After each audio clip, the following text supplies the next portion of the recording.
good, YouTube family? It's your boy CJ the Barber Prodigy. I want to bring to you guys this quick tutorial about how to do a taper on the higher hair, the higher coarse hair. So you guys stay tuned. This is one of the cuts that I do a lot, like freaking majority of my day is doing tapers. So it's a really quick cut. Honestly, it's my money cut. So you guys stay tuned and let me know what you think. And if you have any questions or comments, leave them in the comment section below. I look forward to chopping it up with you guys. All right, so first thing we're gonna do is go ahead and get right into it, making that zero line. And I'm using my Stylecraft Evo trimmers right now. As you see, it's coming out very clean. So next, you'll see me switch to my Stylecraft Prodigy. And you can use any clippers of choice. Stylecraft is just my brand. I like to go up at about a ½ inch for that first guideline. All right, and as you'll see now, I'm switching to my zero guard and open, and I take it and I go up to about another inch, and I'm combing as I go. I also go down because when I go down, I close the clippers. I find that this helps give you a cleaner fade. So you'll see me just work it a little bit. So guys, there's no perfect formula to fading. I don't care what anybody says. Every client's nape area is different. Every client's hairline, every client's taper area is different. So keep that in mind. And don't be afraid to use your tools different directions. So as you see, I often go back and forth between fading up and fading down. It really helps create a smooth transition between your guidelines. And for this entire fade, I'm really just using one guard, the zero guard.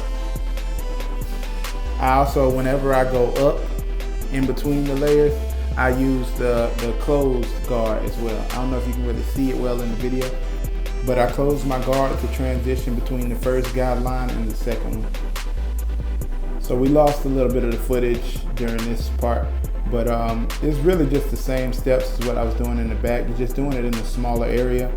Just take your time with the fade and continue to use the up and down fading technique. Like I say, you really want to alternate between the two wherever you see it necessary. Wherever you see that the fade is still a little patchy or a little thick, you can always turn it around and fade with the guard closed going down and with it open going up. And my client did request that his hair be cut down to a 2. So that's what I'm doing right now, just cutting it down to a 2, and I use that same up and down fading technique to blend it into the previous fade with the 2 guard. So as you see, I'm going up with the 2 guard closed and down, up with the 2 guard open and down with the 2 guard closed. And the rest of this is really cut and dry. I use a lot of the same techniques, like I say, with the up and down movement of the blade, using the tool both directions, and I just continue to work it. It's no rush when it comes to fading. Always remember to take your time and do a good job. Step back from it, look at it, make sure that it's a blurry fade. You don't want to give anybody poor quality work for the sake of getting them out of the chair fast, because clients remember that what you put into their cut to make it a good cut, and that's what keeps them coming back. So never rush, take your time with the fade, no matter how many times you got to go over the area.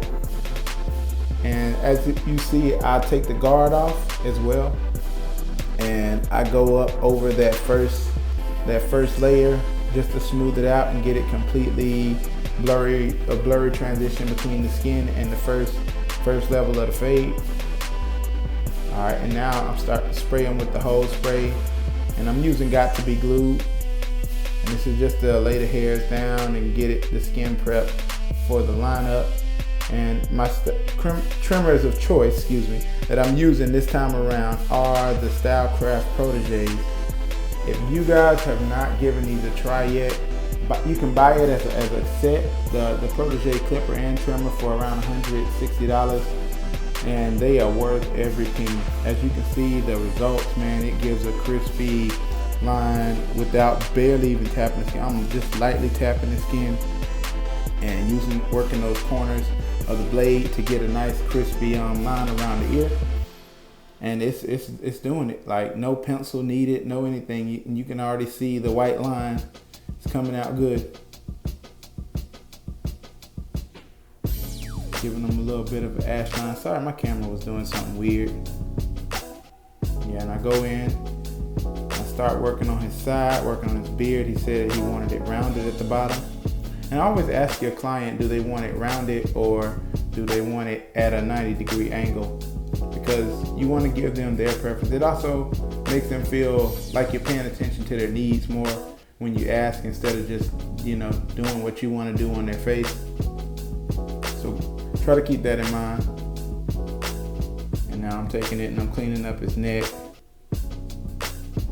And I use my corners whenever I do the top line of the beard. All right, it's razor time. So after I get the skin clean of all the hair, I go in with my razor and just lightly grazing the skin. So just to get a line, a nice crispy, continue with making that crispy ash line. And as you see, I alternate back and forth between my clippers and my trimmers. One thing I like about lining them up in the laid back position is you can see how symmetrical your line is while they're in that position. So I feel like that's probably, in my opinion, that's the best way to line up a customer. They're relaxed, they're enjoying it, and you can see all your angles and get it right, get it perfect. All right, and my client did request some enhancement on his line.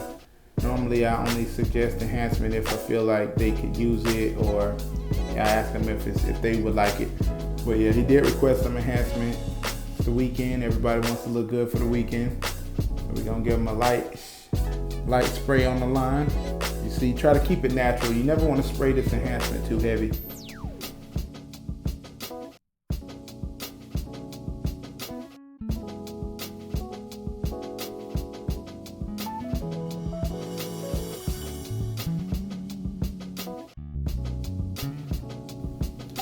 All right, and we are all done. As you can see, when he turns around to the mirror, he's already smiling.